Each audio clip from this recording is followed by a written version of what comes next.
नमस्ते, आपके साथ मैं हूं अर्पिता आर्या। कोरोना का खतरा अभी टला नहीं है, इसलिए लगातार हम आपसे अपील कर रहे हैं कि मास्क जरूर पहने। हमने इसके लिए एक मुहिम भी शुरू की है, #मास्क पहनो इंडिया, और इसके माध्यम से हम आपसे अपील कर रहे हैं कि मास्क जरूर पहने। कई राज्य में अनलॉक की प्रक्रिया शुरू हो गई है, साथ ही साथ लोगों को हम देख रहे हैं बिना मास्क के लोग घूम रहे हैं बेपरवाह। तीसरी लहर का खतरा भी सामने है और उस खतरे से अगर आपको बचना है तो मास्क ही सबसे बड़ा उपाय। बड़ी खबर राजस्थान से, जहां अशोक गहलोत और सचिन पायलट विवाद के 10 महीने बाद एक बार फिर राज्य कांग्रेस में हलचल शुरू हो गई है। कांग्रेस नेता भंवर जितेंद्र सिंह ने राजेश पायलट का समर्थन करते हुए कहा कि विवाद के समय अगर पायलट से हाईकमान ने कोई वादा किया था तो उसे पूरा किया जाना चाहिए। वहीं 11 जून यानी कल दौसा में सचिन पायलट के पिता राजेश पायलट और की बरसी है और पायलट समर्थक कार्यक्रम में शामिल होंगे। वहीं अशोक गहलोत की ओर से 11 जून को ही महंगाई के खिलाफ पेट्रोल पंप पर प्रदर्शन का ऐलान किया गया है।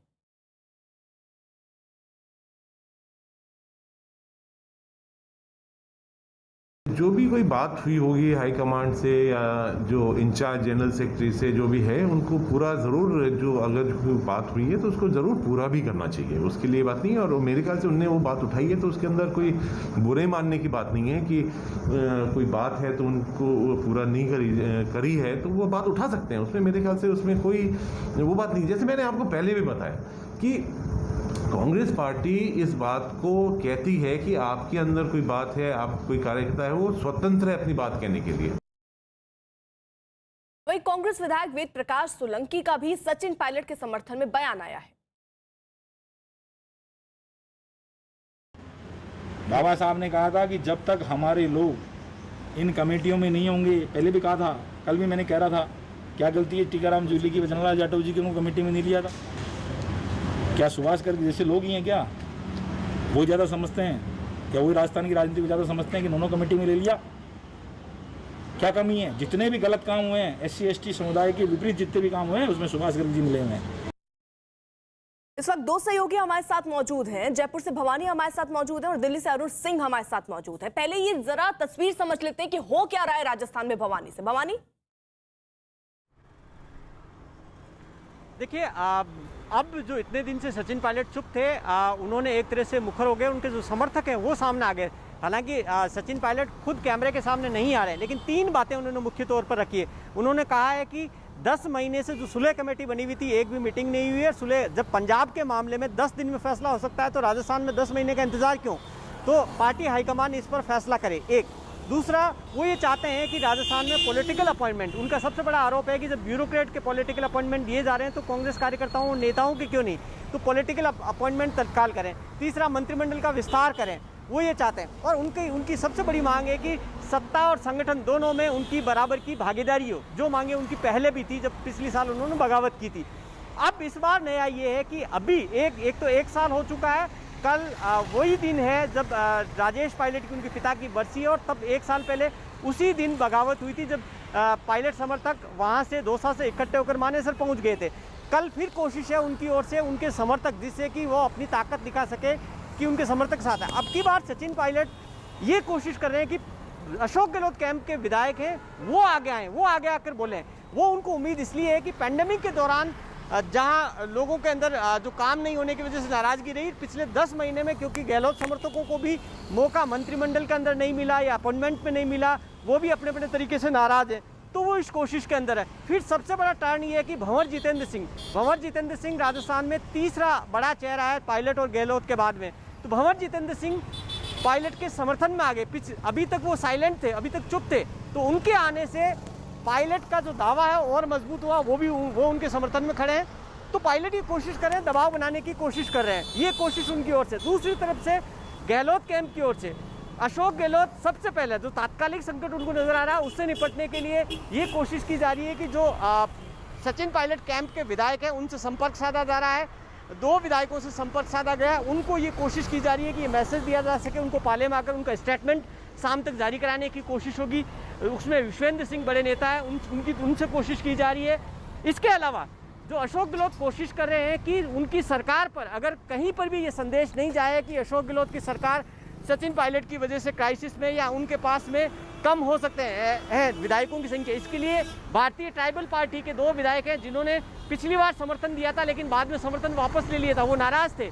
अब कोशिश की जा रही है कि उनका बीएसपी की तरह दोनों के मर्जर की कोशिश की जा रही है, उनसे बातचीत की जा रही है, तो रणनीतिक दांव खेला जा रहा।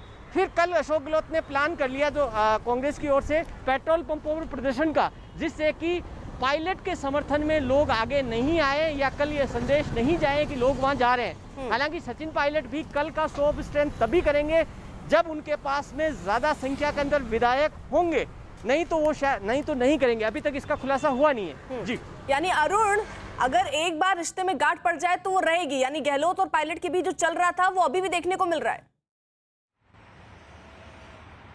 देखिए, गांठ का सवाल उससे ज्यादा साख का सवाल है। सचिन पायलट की एक साख थी, वो युवा मंत्री थे केंद्र सरकार में, राहुल गांधी की टीम के सदस्य माने जाते थे, एक पॉलिटिकल लीगेसी भी थी, एक वोट बैंक भी उनके पास, गुर्जर वोट बैंक भी था। लेकिन जब उन्होंने पार्टी से बगावत करके अपने सारे विधायकों को लेकर के वो हरियाणा चले गए, हालांकि उन्होंने कभी यह स्वीकार नहीं किया, लेकिन उनके जितने भी समर्थक थे वो सारे हरियाणा चले गए। पार्टी को ऐसा लगा कि उसकी सरकार गिरने वाली है। अशोक गहलोत ने किस तरह सरकार बचाई, ये पार्टी उनको श्रेय देती है, अशोक गहलोत को।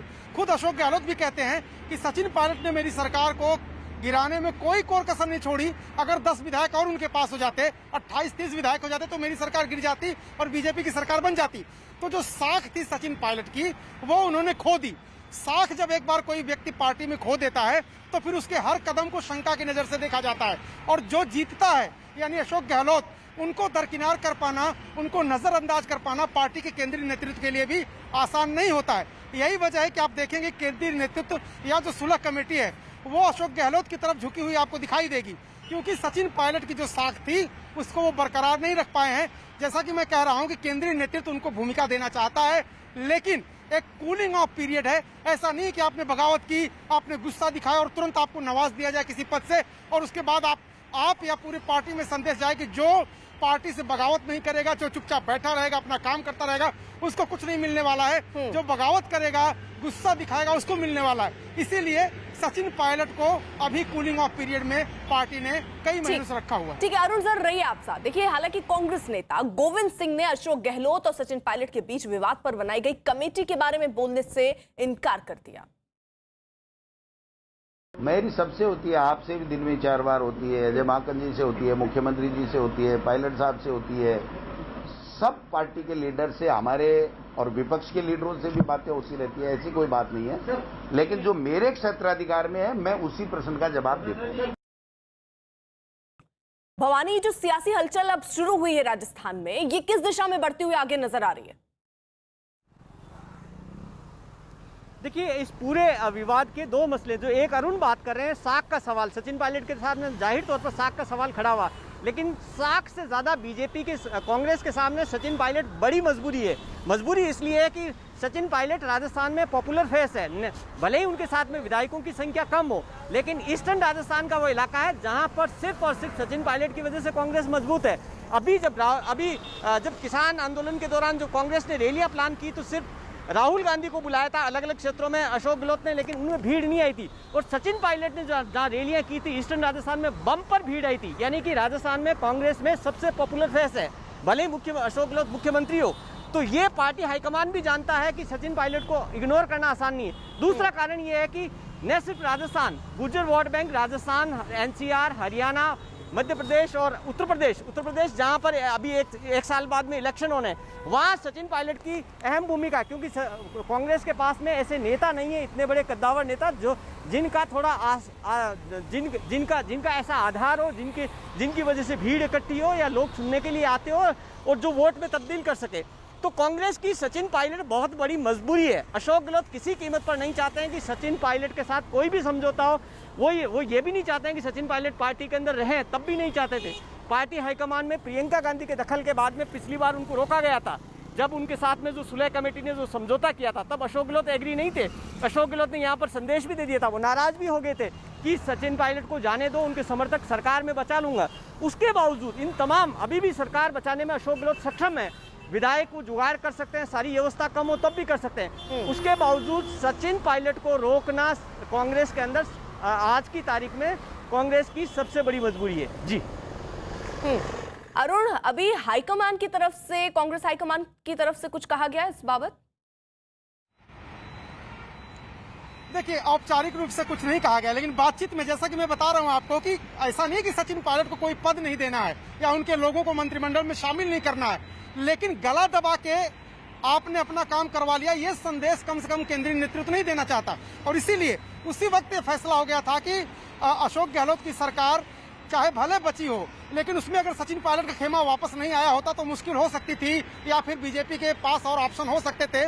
सचिन पायलट वापस घर में आए, इसका स्वागत किया पार्टी ने और कहा कि घर के लोग अगर शाम तक आ जाएं तो उसको भूला नहीं कहते हैं। पार्टी उनको लेकर सहानुभूति रखती है, पार्टी उनको एक समय दिल्ली का इंचार्ज बनाने के लिए भी तैयार थी, लेकिन फिर बीच में गहलोत आ जाते हैं और कहते हैं कि इतनी जल्दी नहीं, थोड़ा वक्त दीजिए, अभी अभी तो हमारी सरकार गिराने की कोशिश उन्होंने की थी। तो पार्टी सहानुभूति रखती है सचिन पायलट से।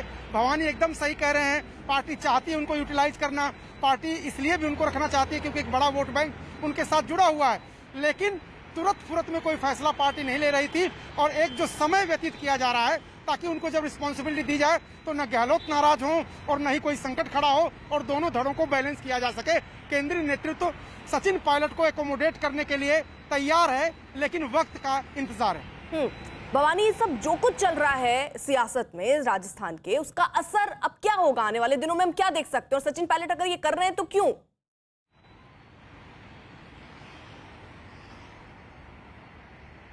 कोई रास्ता नहीं खोजा गया तो असर ये है कि क्योंकि कांग्रेस के सामने दिक्कत ये हो रही है कि जहां सचिन पायलट का प्रभाव वाला इलाका है खासतौर पर, वहां पर तो असर यही है। जो गहलोत कैंप के विधायक है वो भी क्योंकि पॉलिटिकल अपॉइंटमेंट नहीं होने से, मंत्रिमंडल विस्तार नहीं होने से नाराज है, क्योंकि तब अशोक गहलोत का जिन्होंने साथ दिया था उनको अशोक गहलोत ने भरोसा दिलाया था कि आपको मंत्री पद दिया जाएगा, आपको पॉलिटिकल अपॉइंटमेंट दिया जाएगा, लाल बत्ती मिलेगी, लेकिन 10 महीने में उनको कुछ नहीं मिला, तो वो भी खफा है। तो अशोक गहलोत के सामने दोहरी चुनौती है कि वो अपने नेताओं को साधे, उनको अपॉइंटमेंट दे, या फिर पायलट को साधे। तो जाहिर तौर पर कोई रास्ता नहीं निकला, तो इसका असर आने वाले दिनों में हो सकता हो कि सचिन पायलट के साथ में और लोग अशोक गहलोत कैंप से जुड़े। जिस तरीके से भंवर जितेंद्र सिंह ने बिल्कुल यू टर्न लिया, उसी तरीके से और नेता जो अंदर ही अंदर अभी तक चुप है, अभी तक वो इंतजार कर रहे हैं। वेट एंड वॉच की रणनीति में है कि पार्टी हाईकमान क्या तय करता है, क्या सुलह कमेटी की कोई मीटिंग होती है, क्या इस पर विचार किया जाता है। तो देखो, सब इंतजार कर रहे हैं इस मामले में, तो इसका जाहिर तौर पर और अंदर ग्राउंड लेवल पर कांग्रेस पर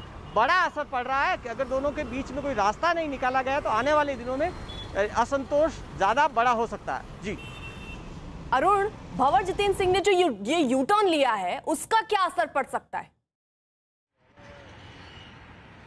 देखिए, भंवर जितेंद्र सिंह बैलेंस कर रहे थे खुद को। कुछ दिन पहले ही उन्होंने एक बयान दिया था कि सचिन पायलट को जो कुछ दिया केंद्रीय नेतृत्व ने दिया, कांग्रेस ने दिया, उनको इस तरह का काम नहीं करना चाहिए। अब वो कह रहे हैं कि उनकी बात सुनी जानी चाहिए। कोई भी सीनियर नेता या जो सुलह की बात करेगा या बीच का रास्ता लेने वाला नेता होगा, वो यही कहेगा कि सबकी बात सुनी जानी चाहिए। अगर सचिन पायलट कुछ कह रहे हैं तो उनकी बात सुनी जानी चाहिए, और केंद्रीय नेतृत्व उनकी बात सुनने को तैयार है। सिर्फ टाल मटोल इस बात का हो रहा है कि वक्त थोड़ा लिया जा रहा है, ज्यादा वक्त लिया जा रहा है।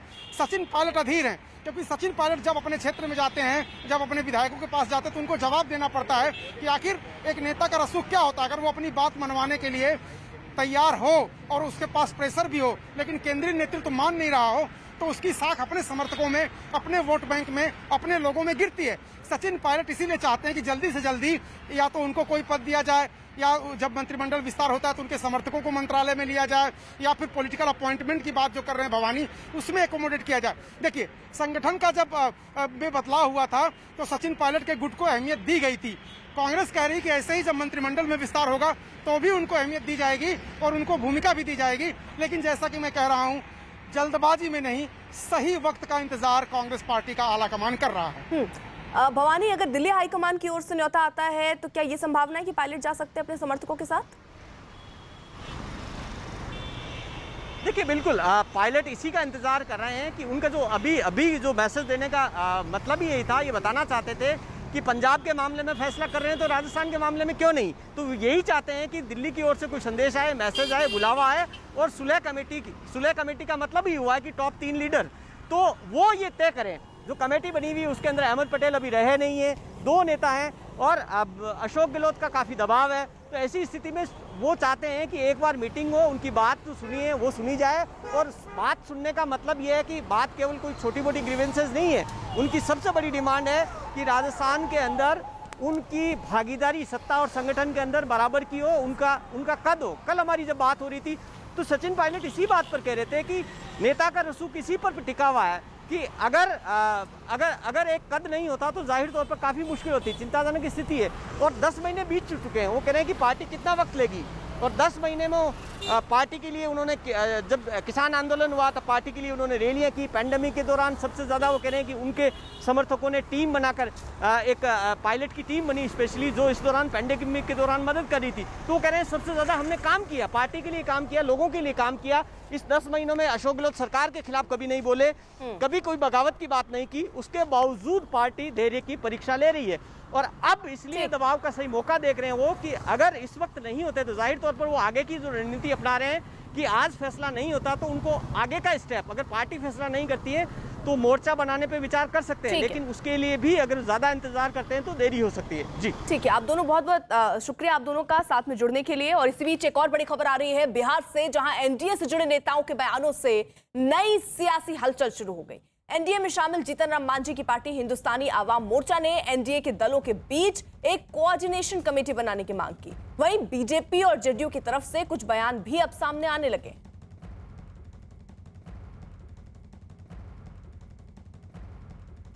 भारतीय जनता पार्टी के कुछ नेता लगातार अपनी बयानबाजी से सरकार को अस्थिर करने की कोशिश कर रहे हैं। ये नेता सरकार के खिलाफ बयानबाजी कर करके लगातार विपक्ष को सरकार के खिलाफ बोलने का मौका दे रहे हैं। इसलिए हिंदुस्तानी आवाम मोर्चा एनडीए के शीर्ष नेतृत्व से मांग करती है कि बिहार सरकार के ऐसे बयानबाजी के खिलाफ अब बिहार में एनडीए कोऑर्डिनेशन कमेटी बनानी जरूरी है, नहीं तो स्थिति और भयावह हो जाएगी।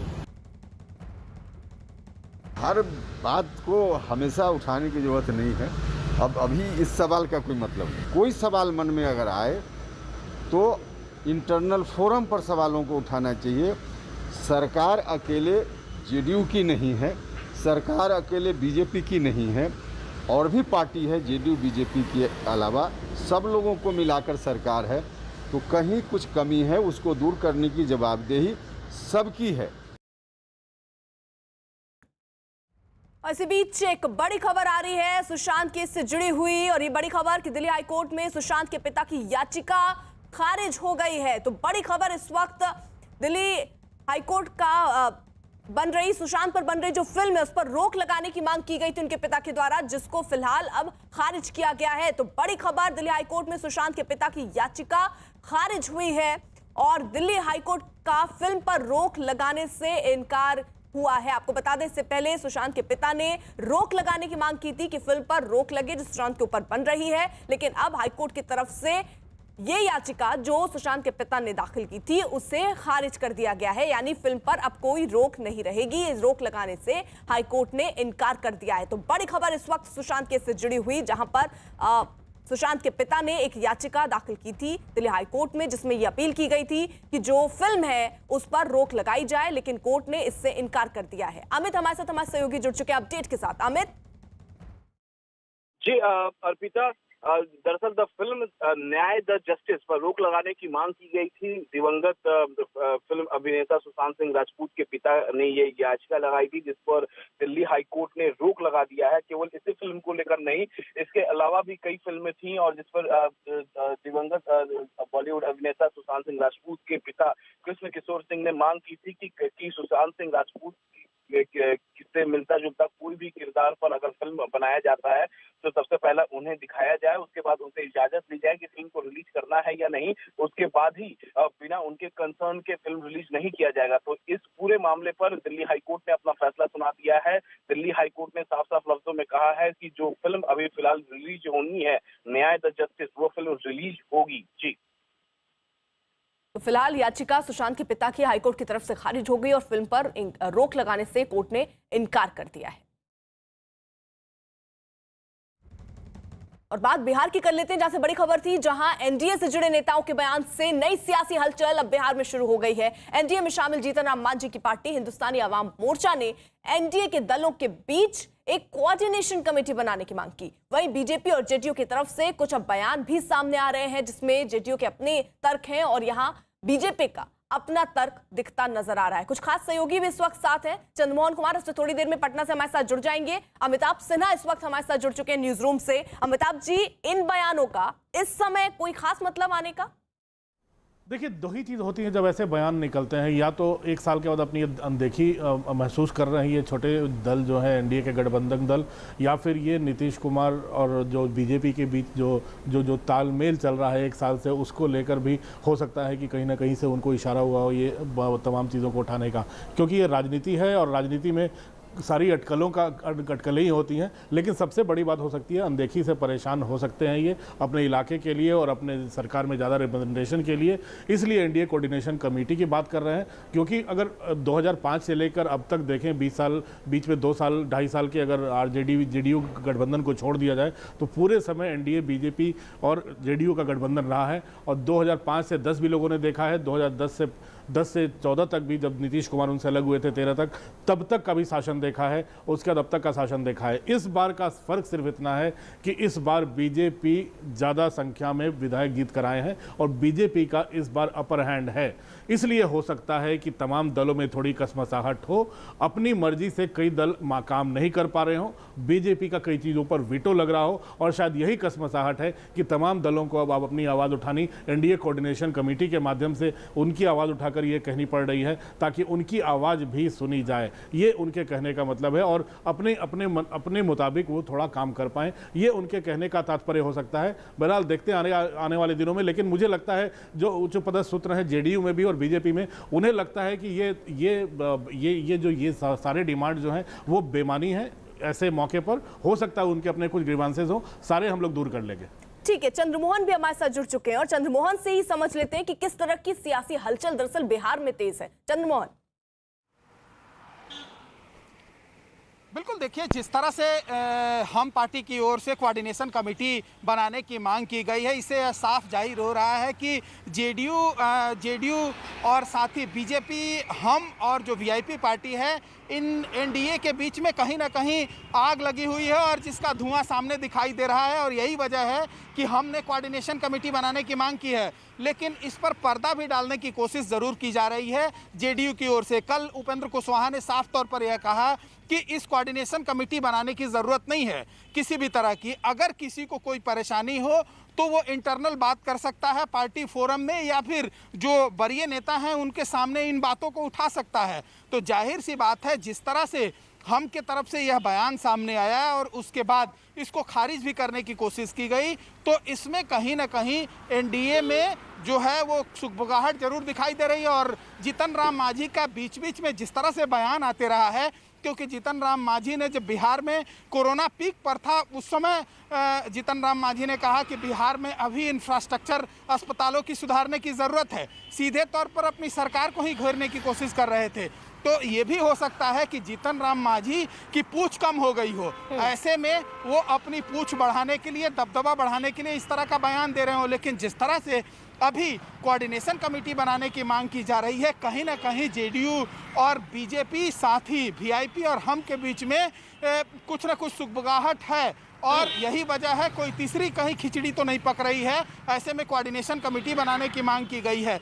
और सबसे बड़ी बात यह है कि इससे पहले जब जीतन राम मांझी हम महागठबंधन में थे, उस समय भी उन्होंने बार बार यह दबाव डाला था महागठबंधन में, जब वो तेजस्वी यादव के साथ थे, आरजेडी के साथ जब इन लोगों का गठबंधन बना था, उस समय भी यह बार बार यह बात कह रहे थे कि कोऑर्डिनेशन कमेटी बनाने की ज़रूरत है, कोऑर्डिनेशन कमेटी बनाने की ज़रूरत है। और जब वो कोऑर्डिनेशन कमेटी नहीं बनी तो इन्होंने गठबंधन तोड़ के फिर नीतीश कुमार के साथ, एनडीए के साथ इन्होंने आने का काम किया। उस समय ये सीधे तौर पर कहे थे कि जब कोऑर्डिनेशन कमेटी नहीं बनी थी इसलिए हमको वहाँ से छोड़ना पड़ा। और फिर से एक बार जीतन राम मांझी का यह बयान कहीं ना कहीं सवालों के घेरे में जरूर है कि कहीं कोई खिचड़ी तो नहीं पक रहा है।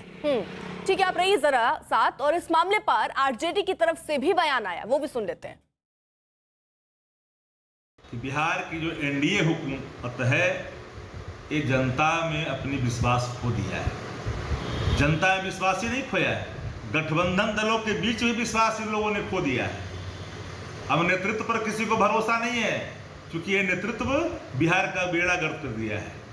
अब कोऑर्डिनेशन कमेटी की मांग हो रही है। बिहार को रसातल में ढकेल कर एक कोऑर्डिनेशन कमेटी की मांग कर रहे हैं लोग। हर एक दूसरा घटक दल एक दूसरे को डिच कर रही है। अमिताभ जी, कहीं कोई खिचड़ी तो नहीं पक रही? अब आरजेडी भी देखिए मौका मिल गया और आरजेडी भी कूद पड़ी है। एक चीज़ तो साफ है कि तेजस्वी यादव एक बड़े नेता के रूप में उभर कर सामने आ गए हैं, एक विकल्प के रूप में उभर कर सामने आ गए हैं। सबसे ज़्यादा जीतने वाली पार्टी 1 साल पहले विधानसभा चुनाव में जो बिहार के हुए थे उसमें सबसे बड़ी पार्टी बनकर उभरे थे तेजस्वी यादव। उनके कंधे पर ही चुनाव लड़ा गया, उनके भाई ने रोड़े अटकाए, उनके परिवार ने रोड़े अटकाए, लेकिन वो एक नेता के रूप में उभर कर आ गए हैं।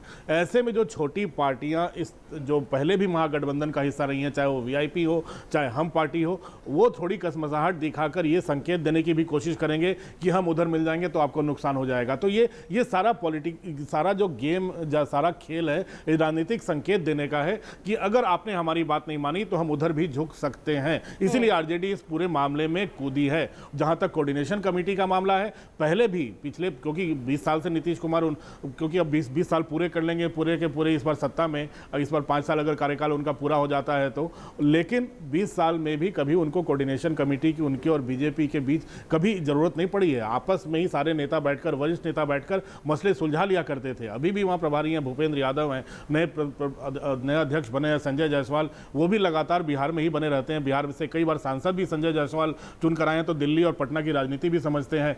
भूपेंद्र यादव पार्टी के महासचिव हैं, काफ़ी अरसे से संगठन के लिए ही काम कर रहे हैं। तो मुझे लगता है कि एक चिंता की बात सबके लिए यही है कि बीजेपी अभी सबसे बड़ी पार्टी है जो काम पहले आसानी से अपने मर्जी से और बीजेपी को अपने हक में बनाते हुए आगे बढ़ जाता था ये प्रशासन नीतीश कुमार का और पूरी सरकार, वो थोड़ी उसमें अब अड़चने आने लगी हैं क्योंकि बीजेपी भी अब थोड़ा असर्ट करने लगी है। मुझे लगता है समस्या इन दलों को वहीं पर आ रही है। मुझे लगता है अभी बहुत जल्दी है, अभी 1 साल ही हुए हैं बिहार में चुनाव हुए, अभी सरकार बने हुए, लोकसभा चुनाव में भी 2024 में होंगे, विधानसभा चुनाव 2025 में होंगे। तो अभी मुझे नहीं लगता कोई भी दल इधर से उधर जाने की और सत्ता का मोह छोड़ने की स्थिति में है।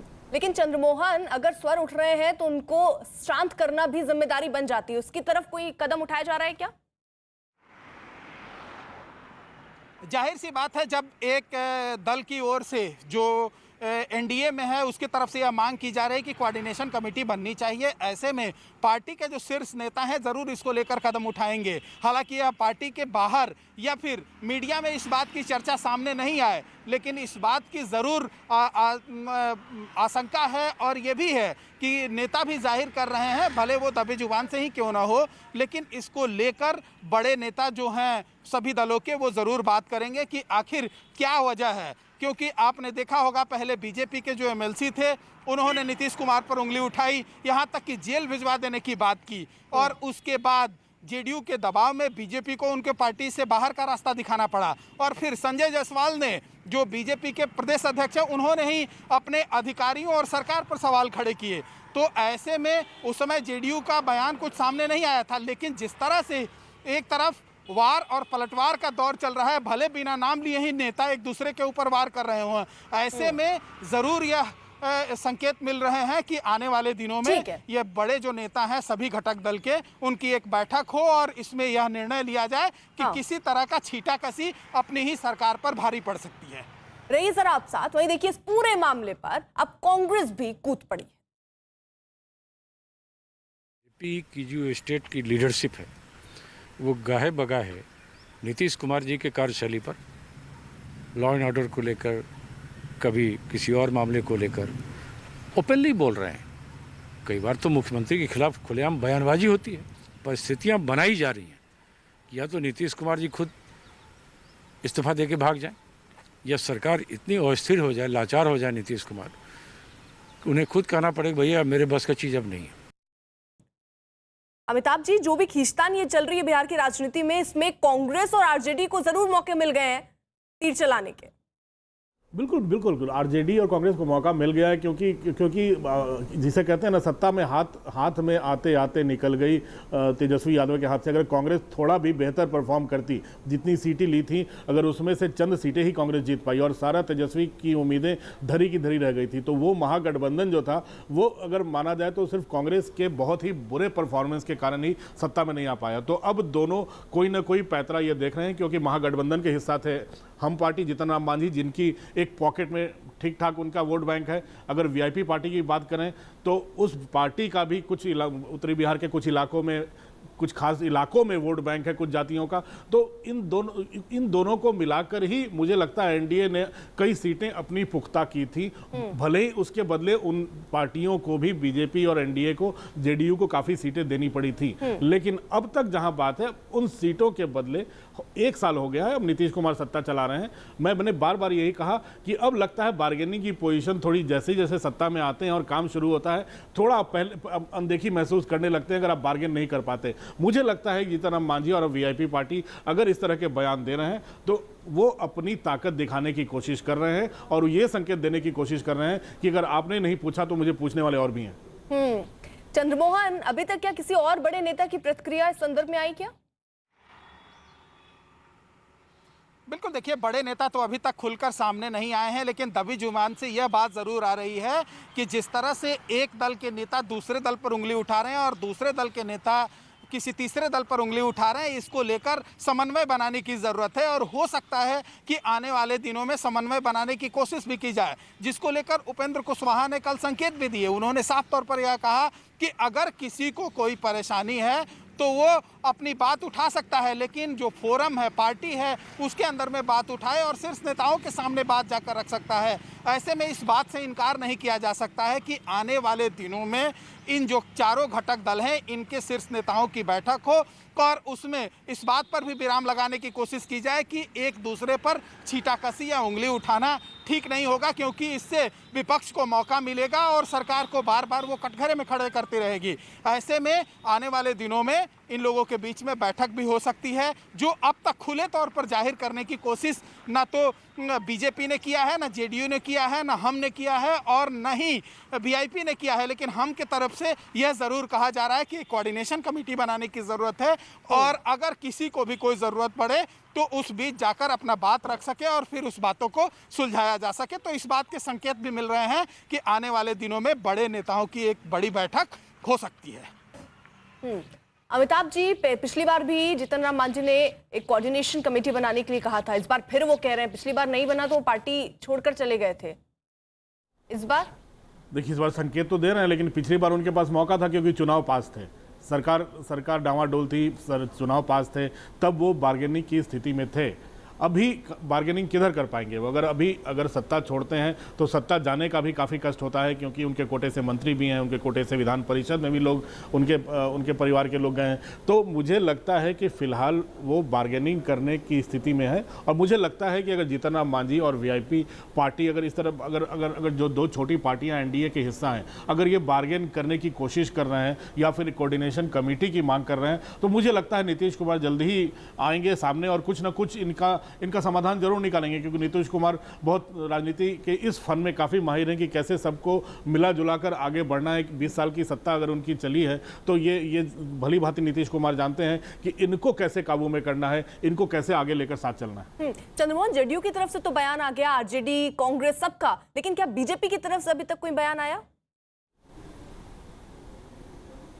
बिल्कुल, देखिए, बीजेपी के कुछ नेताओं से मेरी बात हुई, उनका सीधे तौर पर यह मानना है कि इस तरह के किसी भी कोऑर्डिनेशन कमेटी की ज़रूरत नहीं है, क्योंकि बिहार में सब कुछ ठीक चल रहा है और अगर कोई इस तरह के कोऑर्डिनेशन कमेटी बनाने की बात कर रहा है, मतलब अपनी ही सरकार पर उंगली उठाने की बात हो रही है, क्योंकि बिहार में जब सरकार आराम से चल रहा है और नीतीश कुमार का नेतृत्व सबको स्वीकार है, तो ऐसे में कोऑर्डिनेशन कमेटी बनाने की ज़रूरत नहीं है। जाहिर सी बात है ऐसे मुद्दों पर जो हम के नेता हैं जीतन राम मांझी वो अलग थलग ज़रूर नज़र आ रहे हैं, लेकिन जिस तरह से उन्होंने सवाल खड़े किए हैं इससे कहीं ना कहीं विपक्ष को भी मौका मिला है और अपनी ही सरकार को कटघरे में भी खड़े कर रहे हैं। ऐसे में जो जेडीयू के नेता हैं और ख़ासकर मुख्यमंत्री नीतीश कुमार जो काफ़ी मजे हुए राजनेता हैं वो अभी बिल्कुल खामोश हैं, लेकिन ये ज़रूर है कि कभी ना कभी इस मुद्दे पर उनका जवाब भी आएगा और जवाब भी आएगा तो बिल्कुल सधा हुआ आएगा। शायद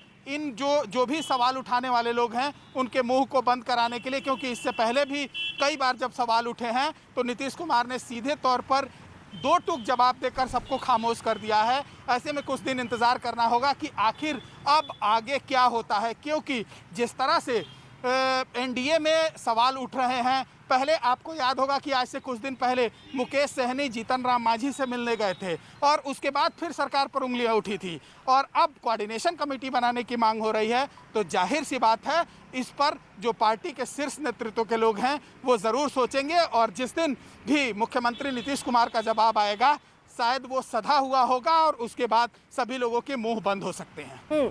यानी अमिताभ जी जो सुगबुगाहट है मुकेश सहनी से मुलाकात से ही देखिए शुरू हुई, उसके बाद जीतन राम मांझी का कोऑर्डिनेशन कमेटी बनाने के लिए कहना, इसको कितनी गंभीरता से नीतीश कुमार लेंगे? क्योंकि हो सकता है ये कोई डैमेज कर जाए या हो सकता है सिर्फ ये अभी एक दबाव बनाने के लिए कहा जा रहा हो।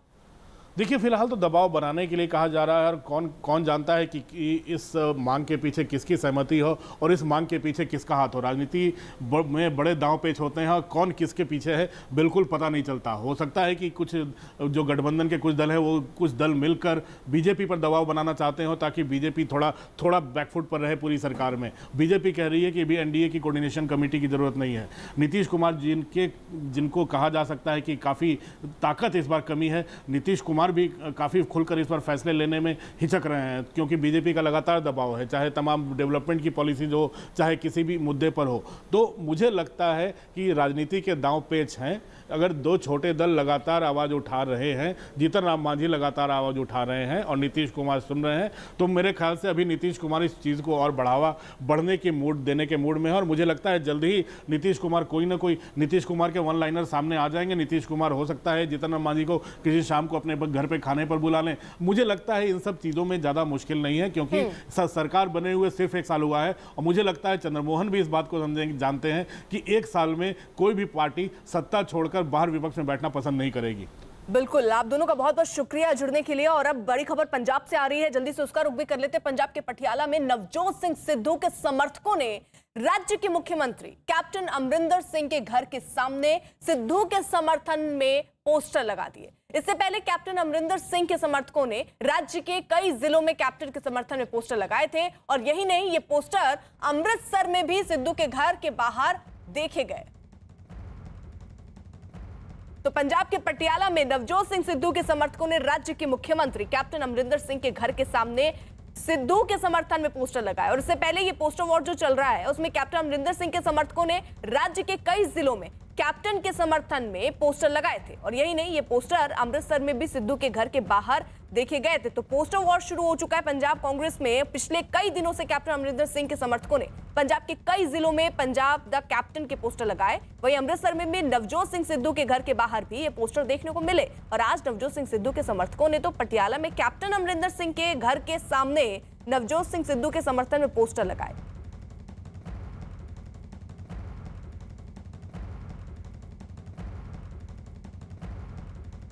पंकज हमारे साथ हमारे सहयोगी इस वक्त जुड़ चुके हैं। पंकज, ये पोस्टर वॉर क्यों? तो शायद पंकज तक आवाज नहीं पहुंच रही, एक बार फिर से उनसे कनेक्ट करने की कोशिश करेंगे। लेकिन ये जो वॉर है वो खुलकर अब सामने दिख रही है पंजाब में। अब इसके साथ ही सवाल ये उठता है कि आगे अब क्या होने की संभावना दिख रही है, जहां एक तरफ कैप्टन अमरिंदर सिंह के पोस्टर कई जगहों पर देखे जा रहे हैं, वहीं नवजोत सिंह सिद्धू के पोस्टर अमरिंदर सिंह के आवास के सामने लगे नजर आए। तो ये दो तस्वीरें जरा देख लीजिए, एक तरफ अमरिंदर सिंह नजर आ रहे हैं और दूसरी तरफ पंजाब के पटियाला में सिद्धू के पोस्टर नजर आ रहे हैं, वो भी अमरिंदर सिंह के आवास के साथ।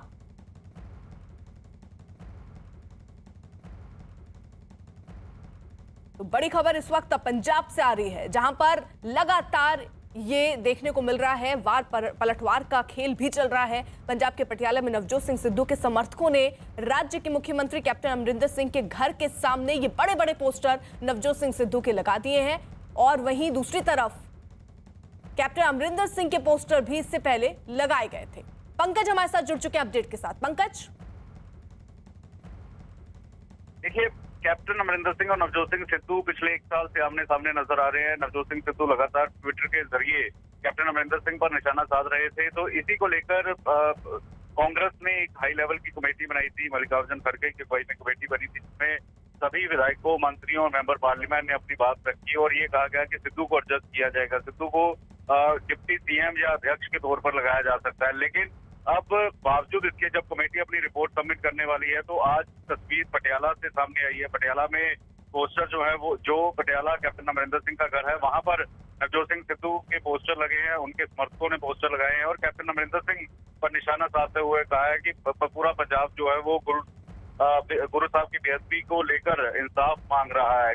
वहीं दूसरी तरफ अमृतसर में कैप्टन अमरिंदर सिंह के समर्थकों ने, क्योंकि अमृतसर जो है वो नवजोत सिंह सिद्धू का घर है, वहां से विधायक हैं, मेंबर पार्लियामेंट रह चुके हैं, वहां पर कैप्टन अमरिंदर सिंह के समर्थक ये पोस्टर लगाते हुए नजर आ रहे हैं कि कैप्टन तो एक ही होता है, पंजाब का कैप्टन जो है कैप्टन अमरिंदर सिंह है। तो ये captain versus Navjot Singh Sidhu poster जो है वो पिछले कुछ दिनों से नजर आ रहे हैं और पार्टी आलाकमान तक भी ये बात जो है वो पहुंची है। वही देखिए, पंजाब की सियासत पर जब राज्य के स्वास्थ्य मंत्री ने बलवीर सिंह सिद्धू से पूछा तो उन्होंने क्या कहा, ये भी जरा सुन लीजिए। पोस्टर लगे एमएलए और यूथ कांग्रेस को लेके, आज शायद रिपोर्ट ऐसे है कि कैप्टन अमरिंदर सिंह हमारे कैप्टन हैं, वो कैप्टन रहेंगे और कैप्टन हाँ कैप्टन रहेंगे। अरुण सिंह भी हमारे साथ, हमारे सहयोगी इस वक्त जुड़ चुके हैं। अरुण, जरा बताइए कि ये सब जो पोस्टर वॉर चल रहा है, इसका दरअसल मतलब क्या है, क्या मतलब निकाला जाए? देखिए, जो पोस्टर वार होता है वो समर्थकों द्वारा और कई बार कुछ नेताओं की अनुमति से या संकेतों से लगते हैं। बड़ी बात यह है कि आज दोपहर को जो कमेटी थी, 3 मेंबरों की कमेटी बनाई थी सोनिया गांधी ने, वो अपनी रिपोर्ट देने जा रही है। उस रिपोर्ट में बीच का रास्ता निकालने की कोशिश करने के लिए रिकमेंडेशन की गई है। जैसे नवजोत सिंह सिद्धू जो काफी दिनों से नाराज हैं और उनको कैबिनेट मंत्री बनाया गया था, विभाग भी अच्छा देने की कोशिश की जा रही थी, लेकिन वो मान नहीं रहे थे। तो ये जो कमेटी है वो ये मानती है कि अगर उनको उप मुख्यमंत्री पद दे करके भी मनाया जा सके तो मनाया जाना चाहिए।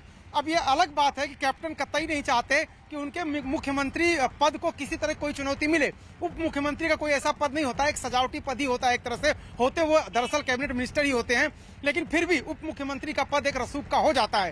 तो नवजोत सिंह सिद्धू चाहते हैं कि प्रदेश का अध्यक्ष बन जाए, क्योंकि अब कुछ ही समय बचा है, वो उप मुख्यमंत्री बन के करेंगे क्या, वो चाहते हैं कि प्रदेश के अध्यक्ष बन जाए, ताकि अगले चुनाव में अगर पार्टी को सफलता मिलती है तो एक दावेदारी उनकी भी रहे कैप्टन के बरक्स, कैप्टन के समानांतर खड़ा होने की। लेकिन कैप्टन इसके विरोधी हैं। कैप्टन प्रदेश अध्यक्ष भी अपना ही चाहते हैं, जो कि कुछ दिनों में बदला जाना है। संगठन में बदलाव की रिकमेंडेशन भी इस कमेटी ने की है कि सुनील जाखड़ की जगह पे किसी और को अध्यक्ष बनाया जाए। लेकिन जहां तक मेरी जानकारी है, रोक रही हूं, पंकज का भी रुख कर लेते हैं, वो भी हमारे साथ मौजूद है। पंकज, जो आज रिपोर्ट दिए जानी है वो कब तक मिल जाएगी?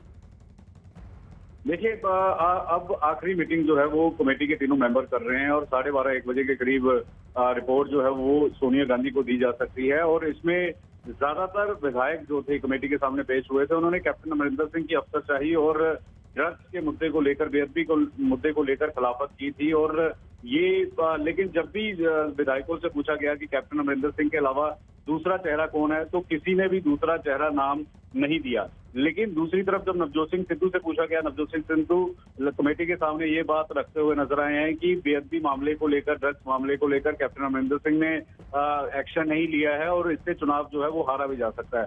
तो ये जरूर अब किस तरह से एडजस्टमेंट की जाएगी, किस तरह से सिद्धू और कैप्टन को इकट्ठे लाया जाए, कमेटी के सामने, हाईकमान के सामने एक बड़ी चुनौती है। और उस चुनौती से पहले एक बड़ी चुनौती तब सामने आई है जब दोनों जगह पर, दोनों तरफ पोस्टर जो हैं वो एक दूसरे के खिलाफ लगते हुए नजर आ रहे हैं पंजाब में।